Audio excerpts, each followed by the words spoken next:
함께 말씀 제목을 큰 소리로 읽도록 하겠습니다. 시작! 누구나 다 과로를 할 수 있다. 이 과로가 무엇인지를 잘 한번 생각해 보면서 오늘의 말씀 들었으면 좋겠습니다. 우리 주보를 보면은 1번 문제가 뭐라고 나와 있어요? 1번 문제, 영상을 보고 제목을 지어주세요 라고 되어 있는데, 자 그러면 우리 초등부 친구는 이제 예상하겠죠? 아, 영상을 보겠구나, 그쵸? 영상을 보고 나서 우리 초등부 친구들이 창의적으로 한번 제목을 지어봤으면 좋겠어요. 그리고 나서 우리 초등부 친구들이 이따가 공과 시간 때 선생님 저 이런 제목을 한번 지어봤습니다, 함께 나누는 시간을 갖도록 할 거예요. 자, 우리 영상을 이제 볼 텐데, 자 영상 볼 준비 됐어요? 네, 자 그러면 우리 영상을 보도록 하겠습니다.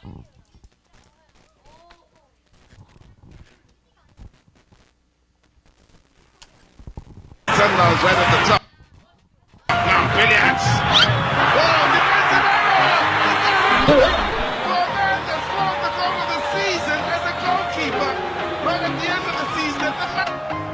Ricardo steps across at the other end. Oh, that's a gift for Rebic, who finishes it absolutely magnificently. They fell apart at the back, but they were punished in stunning. Neuer now is playing as a midfield player. There's going to be another goal here. This will be it. Song Heung-min, 2-0, that is it. But their World Cup. Two center backs being good tonight for Haiti. Oh no, look out! What a mistake! Can you believe that happened? Oh my word! 자, 영상 잘 보셨나요? 자, 이제 빨리 적어보세요. 자, 이제 네 한번 영상의 제목을 한번 우리 초등부 친구들이 창의적으로 한번 적어보면 좋겠는데, 자 PPT 띄워주시고요. 자, 목사님은 있잖아요, 이러한 제목을 한번 좀 지어봤습니다. 자, 네 뭐냐면 골키퍼들의 실수라는 제목을 한번 지어봤는데요. 목사님이 이제 얘기하고 싶은 거는, 저 영상이 나온 이 골키퍼들은 프로 선수들입니다. 그렇죠? 프로 선수들이에요.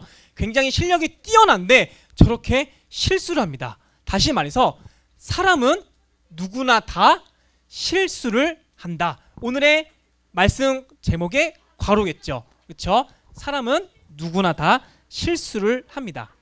그래서 목사님이 이 실수라는 이 단어를 한번 검색해 봤는데 이런 뜻을 가지고 있어요.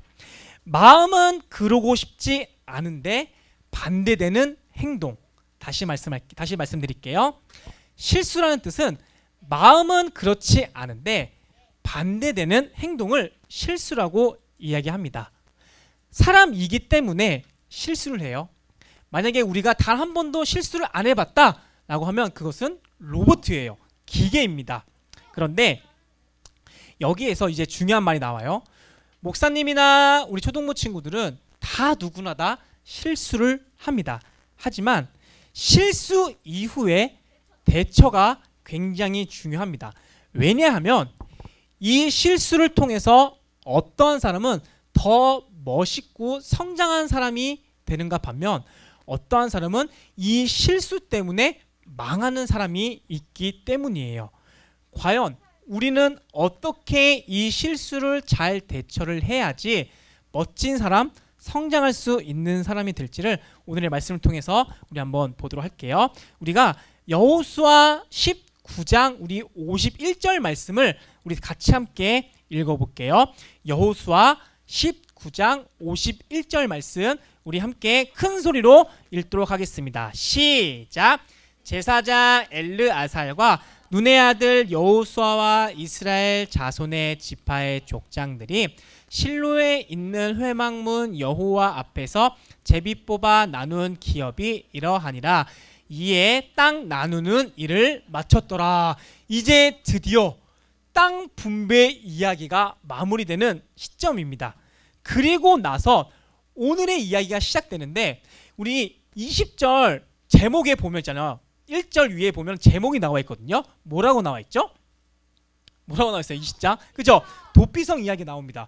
목사님이 이 제목을 보고 좀 의아해했어요. 왜냐하면 이제 이스라엘 백성들이 이제 가나안 땅에서 삽니다. 그러면 하나님께서 이스라엘 백성들한테 이스라엘 사람들아 너희는 그 땅에서 이렇게 살아야 돼. 너희는 저렇게 살아야 돼. 너희는 이렇게 살아야 돼. 이렇게 삶의 방식, 살아가는 방법을 알려줄 것 같았는데 그게 아니라 갑자기 도피성에 대한 이야기가 나와서 왜 도피성에 대한 이야기가 나왔을까라는 궁금증이 생겼어요. 그래서 쭉 읽다 보니까 힌트가 3절에 나와 있더라고요. 우리 같이 함께 3절 말씀 우리 한번 읽어보도록 할게요. 여호수아 20장 3절 말씀입니다. 시작. 부지 중에 실수로 사람을 죽인 자를 그리로 도망하게 하라. 이는 너희를 위해 피해 보복자를 피할 곳이니라. 이게 왜 힌트가 되냐면 잘 한번 들어보세요. 이스라엘 사람들은 있잖아요. 원래는 이 애굽의 노예였습니다. 그런데 하나님께서 모세를 보내셔서 이제 이스라엘 사람들을 구출해내죠. 그리고 산 건너 물 건너서 광야를 지나서 이제 가나안 땅에 입성을 했습니다. 그리고 나서 하나님께서는 이 이스라엘 사람들한테 가나안 땅을 점령할 수 있는 방법들을 많이 알려줬어요. 우리 한번 살펴볼까요? 여리고성 어떻게 점령했죠? 하루에 몇 바퀴? 한 바퀴. 그리고 7번째는 7바퀴. 그리고 마지막에 제사장들이 나팔을 불 때 백성들이 큰 함성으로, 그쵸? 그리고 나자 여리고성이 무너졌습니다. 그리고 아이성을 점령했을 때는 원래는 쉽게 점령할 수 있었지만 그 전에 하나님께서 당부의 말을 했어요. 너희가 여리고성에서 나온 그 물건들을 절대 갖지 말고 나한테 바쳐야 돼 라고 했는데 그 말씀을 어긴 사람이 누구였죠? 아간이었죠. 아간이 물건을 훔쳤기 때문에 아이성을 점령하지 못했어요. 그리고 나서 여호수아가 그 문제를 해결하고 나자 점령하게 됐죠. 그리고 그 이후에 이 가나안 정복은 계속했습니다. 그 방법 중에 하나는 바로 전투를 통해서 얻은 승리였어요. 다시 말해 이스라엘 사람들에게 있어서요 없었던 그 전투 능력이 가나안을 정복하면서 생겨났다는 것입니다. 그래서 하나님께서는 염려스러웠어요. 왜냐하면 그 전투 능력으로 다른 행동을 할까봐. 다시 말해 우리가 이제 우리 초등부 친구들이 이제 친구랑 막 장난치다 보면은 오해가 생겨서 싸울 때가 있잖아요. 그렇죠? 정말 오해가 생겨가지고 마찬가지로 이 이스라엘 사람들도 그 가나안 땅에서 살다가 서로 오해가 생겨서 그 전투 능력으로 실수로 죽일까봐 하나님께서는 이 도피성에 대해서 이야기를 하는 것입니다. 그래서 이 도피성이 가지고 있는 의미는 우리 함께 밑줄 그었죠 목사님이. 우리 같이 함께 읽어보도록 하겠습니다. 시작. 실수로 누군가를 죽였을 때 도망칠 수 있는 곳. 다시 한번 시작. 실수로 누군가를 죽였을 때 도망칠 수 있는 곳. 바로 도피성의 의미입니다. 하나님께서는 이 도피성에 대해서 이야기를 하는 데 있어서 숨겨진 의미가 있는데 바로 생명입니다. 생명. 여러분 생명은 귀한 거죠. 그렇죠? 돈으로도 살 수 없는 거예요. 그러면 여기서 목사님이 또 하나의 퀴즈를 내도록 할게요. 4번 문제인데 10계명 중에 생명과 연관되어 있는 계명은 몇 번째일까요? 아는 친구 손 들어서. 자, 몇 번째예요? 네. 몇 번째? 땡! 자, 희민이 몇 번째? 몇 번째? 제6 정답이에요. 뭐죠? 읽어주세요. 시작. 그쵸? 살인을 하지 말라.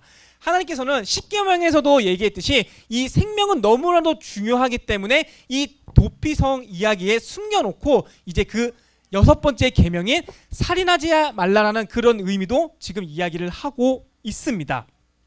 그런데 우리가 하나님의 말씀이 선포되어질 때 하나님께서 너희들이 이랬으면 좋겠어라고 했을 때 지키는 사람이 있는가 반면 아간처럼 지키지 않는 사람도 분명히 존재합니다. 그러면 너희가 사람을 실수로 죽였을 때 도피성으로 가라고 하면은 분명히 도피성으로 가는 사람이 있는가 반면 가지 않는 사람도 분명히 있을 겁니다. 그렇죠? 그래서 어떤 사람이 왜 도피성을 가지 않고 그리고 어떤 사람은 도피성을 가게 되는지 그 기준이 무엇인지 실수를 통해서 이제 알아볼 텐데 목사님이 일단 가지 않는 사람은 왜 안 가는지에 대해서 한번 이야기해 볼게요. 우리 같이 함께 말씀을 읽을 텐데 말씀보다는 먼저 이 안 가는 사람에 대해서 목사님이 얘기할 텐데 먼저는 가인과 아벨에 대해서 먼저 얘기하겠습니다. 우리 성경학교 때 가인과 아벨에 대해서 얘기 나눴었죠. 그렇죠? 어떠한 사람이 하나님께 기쁨이 되어 드렸던 사람이었어요? 아벨이었죠. 그렇죠? 반대로 가인은 하나님께서 예배를 받지 않자 나쁜 행동을 하게 되었습니다. 그 나쁜 행동이라면 하면 아벨을 들로 불러다가 그렇죠? 죽였습니다. 그 나쁜 행동을 했는데 자 그러면 이제 여기에서 목사님이 하고 싶은 말은 이거예요. 가인이 만약에 하나님 제가 실수로 동생을 죽이게 되었습니다.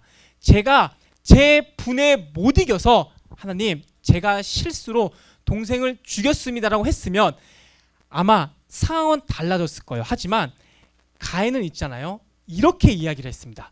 우리 같이 함께 읽어보도록 할게요. 시작. 여호와께서 가인에게 이르시되 내 아우 아벨이 어디 있느냐? 그가 이르되 내가 알지 못하나이다. 내가 내 아우를 지키는 자이니까.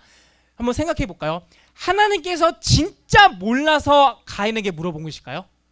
아니죠. 하나님 다 알고 계셨어요. 하지만 가인에게 기회를 주고 싶었던 것이었어요.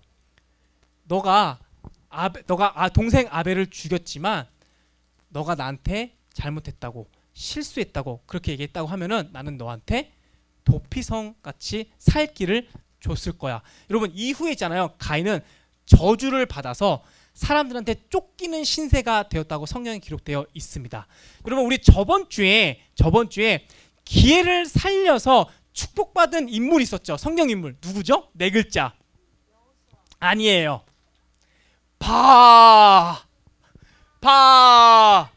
그렇죠. 바디메오죠. 그렇죠. 하나님께 예수님께서 바디메오가 있는 곳에 온다는 소식을 듣자마자 바디메오는 저 좀 살려주세요. 저 좀 도와주세요. 왜냐하면 이 바디메오는 있잖아요. 가난한 사람이었고 눈도 보이지 않았기 때문이에요. 그래서 내 병을 고칠 수 있는 사람은 오직 예수님밖에 없다라는 그런 마음이 항상 마음속에 있었기 때문에 예수님이 오신다는 그 이야기를 듣자마자 저를 불쌍히 여겨주세요. 다시 말해 기회를 살리고 그 기회로 축복을 얻었던 바디메오였습니다. 하지만 가인은 그렇게 하지 않았어요. 하나님께서 내 아우가 어디 있느냐라고 했을 때 이 가인은 자신의 실수를 인정하고 하나님 제가 잘못했습니다. 용서해 주세요 라고 그렇게 했어야 했었습니다. 반대로 있잖아요. 이 실수를 정말 기회로 삼아서 성장한 사람이 있습니다. 바로 베드로예요. 우리 아까 전에 찬양에 아까 했었죠. 베드로 안드레 그저 했을 때 그 중에 한 명이 베드로였습니다. 여러분 이 베드로는 누구보다도 예수님을 따랐고 누구보다도 정말 예수님을 사랑했던 제자 중에 한 명이었습니다. 하지만 단점이 있었는데 어떠한 단점이었냐면 실수가 너무나도 많았던 제자였습니다. 예수님께서 이제 제자들한테 이렇게 얘기했어요. 내가 이제 잡혀갈 거야. 내가 이제 십자가에 달려 죽어야 돼. 그렇게 이야기를 했습니다. 그리고 몇 시간이 지나자 진짜 로마 군사들이 예수님을 잡으러 왔습니다. 그때 정말 예수님을 사랑했던 베드로가 딱 막아서는 거예요. 그리고 나서 예수님을 줄 수가 없다. 내줄 수 없다. 라고 하면서 칼을 뽑습니다. 그리고 나서 로마 군사였던 말고의 귀를 자릅니다. 그러자 예수님께서는 그 모습을 보고 칭찬을 한 게 아니었어요. 오우 베드로야 넌 역시 내 제자구나. 넌 역시 충성스러운 자구나 라고 칭찬한 것이 아니라 오히려 혼을 내면서 이렇게 얘기했습니다. 칼 쓰는 자는 칼로 망할 것이다 라고 그렇게 얘기를 했습니다. 우리가 봤을 때는 아니 왜 베드로가 혼나지? 라고 생각할 수 있겠지만 예수님께서 이 땅 가운데 오신 이유는 십자가에 달려서 우리를 구원하셔야 되는 그러한 일이 있기 때문에 오히려 이 베드로의 행동은 예수님의 그 일을 막은 거랑 다름이 없었기 때문입니다. 이처럼 예수님께서 분명히 말씀하셨는데 베드로는 지키지 못하는 그런 실수를 하게 되고요. 그리고 베드로 인생 가운데 정말 최악의 실수를 범하는 사건이 있습니다. 그것은 바로 예수님을 부인하는 사건. 예수님께서 베드로한테 베드로야, 너는 이제 앞으로 나를 모른다고 3번 부인할 거야 라고 그 이야기를 하자 베드로는 주님, 저는 아닙니다. 저는 결단코 예수님을 모른다고 하지 않을 겁니다 라고 그렇게 단호하게 얘기를 했어요. 하지만 예수님이 잡히시고 이제 예수님이 끌려가는 모습을 베드로가 봤어요. 그리고 베드로는 조심조심 예수님의 그 뒤를 쫓아갔습니다. 그 모습을 본 어떠한 사람이 베드로를 향해서 너 예수님의 제자였네? 라고 그렇게 얘기를 하자 베드로는 아니요, 저는 예수님의 제자가 아닌데요? 그러자 또다시 어떠한 사람이 베드로를 향해서 나 분명히 예수님이랑 있는 거 봤는데 베드로는 아닌데요? 저 예수님 제자 아니에요. 그러자 어떠한 여인이 또다시 베드로한테 당신 예수님의 제자 맞잖아요. 제가 봤어요. 아니요, 저는 결단코 예수님의 제자가 아닙니다. 그렇게 3번 부인했습니다. 목사님이 실수의 뜻이 뭐라고 했죠? 마음은 그렇지 않은데 정반대되는 행동. 분명히 베드로는 있잖아요, 실수를 했어요. 나는 정말 예수님을 잘 따르고 싶었는데, 나는 정말 충성스러운 모습을 보이고 싶었는데 실수를 하게 된 거죠. 그러자 베드로는 있잖아요, 이렇게 행동을 했는데요. 우리 같이 함께 읽어보도록 하겠습니다. 시작! 이에 베드로가 예수의 말씀에 닭 울기 전에 내가 3번 나를 부인하니라 하심이 생각나서 밖에 나가서 심히 통곡하니라. 우리가 여기서 이제 생각해야 될 것이 있어요. 가인의 모습과 베드로의 모습. 가인은 충분히 기회가 있음에도 불구하고 그 기회를 살리지 못했어요. 다시 말해 자신의 그 실수를 받아들이지 않았고요. 그리고 베드로는 그 자신의 그 실수를 받아들이게 되자 어떤 행동을 보였냐면 밖에 나가서 심히 통곡하는 그 모습을 보이게 되었습니다. 여기에서 우리가 기억해야 되고 알아둘 것이 있어요. 목사님이 아까 전에 얘기했듯이 사람은 누구나 다 실수를 합니다. 그런데 그 실수에 대해서 어떻게 대처를 하냐가 중요하다고 했죠. 그렇죠? 지금부터 알려드릴게요. 자, 목사님 한번 따라해 보겠습니다. 인정하기, 그리고 생각하기. 누구나 다 실수를 하지만 그 실수에 대해서 내가 일단은 받아들이는 거예요. 아, 내가 이러한 실수를 했구나. 그리고 그 실수에 대해서 인정을 하는 겁니다. 초등부 친구들, 실수를 인정하지 않는 사람들은 있잖아요. 이유를 말하기 시작하고 핑계를 대기 시작합니다. 하나님, 내가 아우를 지키는 자입니까? 라는 그런 가인과 같은 핑계를 댑니다. 하지만 실수를 인정하고 생각, 아까 전에 베드로가 얘기했잖아요. 예수님 말씀 생각이 나서 밖에 나가 심히 통곡한다. 자신의 실수를 인정하는 모습을 볼 수 있다는 것입니다. 그 이후에 그 위에 있잖아요. 베드로는 평범한 다시 원래의 모습으로 살아갔어요. 예수님께서 잡히시고 그리고 나서 이제 부활하시자마자 이제 베드로에게 나타나셔서 이렇게 얘기를 하는데요. 베드로야, 너가 나를 사랑하니? 베드로는 네, 그렇습니다. 그러자 또다시 예수님께서 베드로에게 묻습니다. 너가 이 사람들보다 나를 더 사랑하니? 베드로는 네, 그렇습니다. 그리고 나서 또다시 예수님께서는 묻습니다. 베드로야, 너가 나를 사랑하니? 주여, 그렇습니다. 라고 묻습니다. 목사님은 이 장면을 보면서 여러 가지 의미로 얘기할 수 있겠지만 예수님께서 베드로한테 베드로야, 너의 그 실수 나는 예상했어. 하지만 너가 그 실수를 마음에 두고 살아가지 않았으면 좋겠어. 그 실수를 인정했으니 이제는 그 실수를 다시는 하지 말고 그 실수를 발판 삼아서 더 멋진, 더 훌륭한 사람이 되었으면 좋겠어라고 그렇게 3번 물었던 것 같아요. 만약 예수님께서 우리 초동부 친구들한테 딱 가서 이렇게 물어봐요. 누구누구야? 너는 왜 다른 친구들은 5번까지의 문제 열심히 푸는데 너는 왜 안 풀고 있어?